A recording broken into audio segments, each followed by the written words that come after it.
On today's episode, we bring you a car from Britain, from a company once rooted in the legendary Browns Lane plant in Coventry.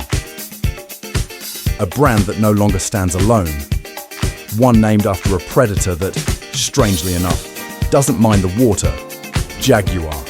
And in 1961, they built something that didn't just compete, it disrupted.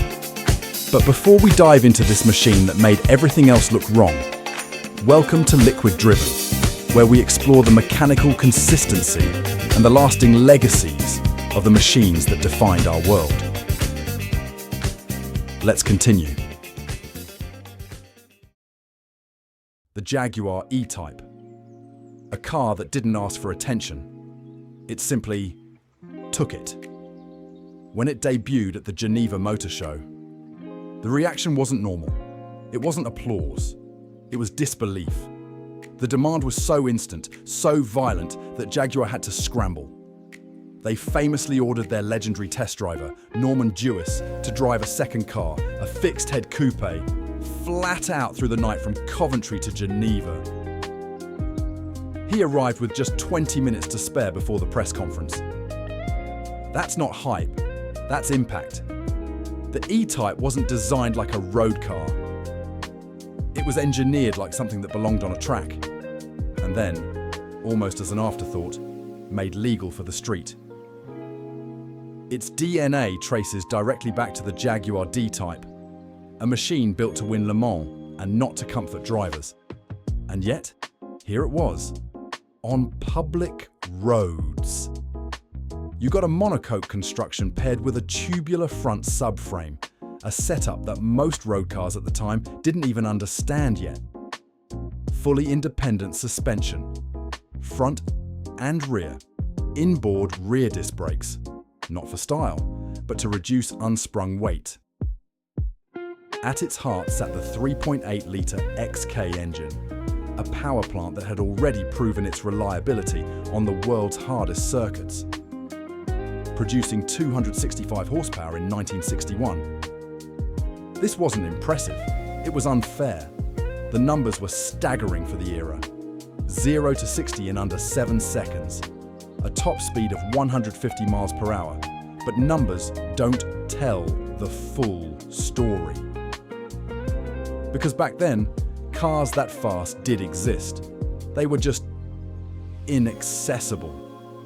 Brands like Ferrari built machines with similar performance, but at prices that kept them in the hands of the elite. Jaguar didn't play that game. The E-Type delivered near supercar performance at a fraction of the cost. So suddenly, speed wasn't exclusive anymore. It was attainable. And that made its counterparts question themselves. The man behind the shape wasn't a traditional designer.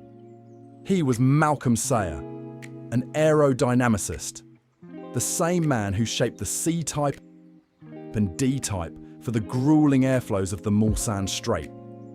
This explains everything. The impossibly long bonnet, the smooth, uninterrupted curves, the tight, tapering rear. This wasn't styled for beauty, it was shaped by calculation. And yet, when Enzo Ferrari saw it, he didn't talk about drag coefficients. He reportedly called it the most beautiful car ever made. When your biggest rival concedes the crown, you've already won.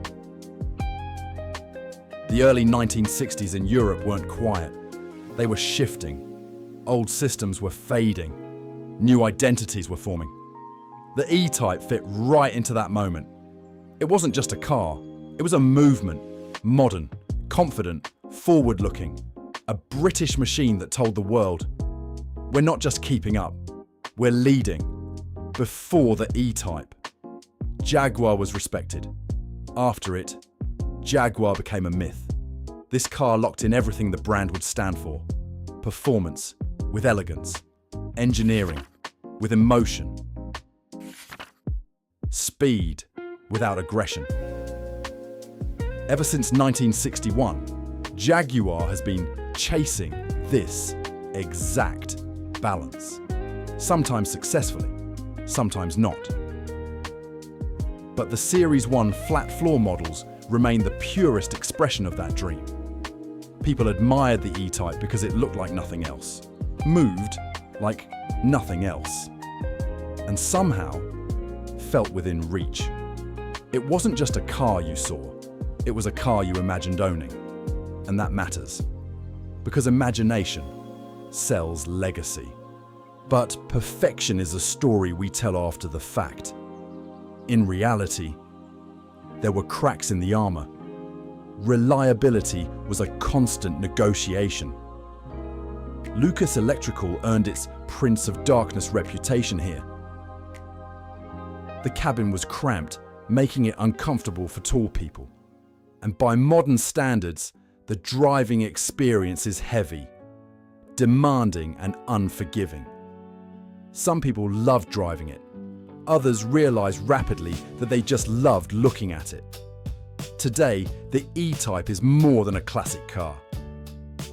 It is a reference point, a moment where everything aligned: engineering, design, performance, and timing. For a brief period in the 1960s, one company achieved near perfection. The 1961 E-Type didn't try to dominate. It didn't need to. It simply existed. And in doing so, it made everything else feel slightly outdated. A race car in a tailored suit, a sculpture shaped by speed, and a reminder that sometimes the standard isn't set over time. Sometimes it arrives all at once. Jaguar wasn't just transformed by the E-Type, it became the brand. Beauty, speed, presence, all distilled into one machine. And ever since, every Jaguar has lived in its shadow. If you appreciate the mechanical consistency of machines like this, consider joining us here at Liquid Driven as we continue to tear down the history of the world's most iconic cars.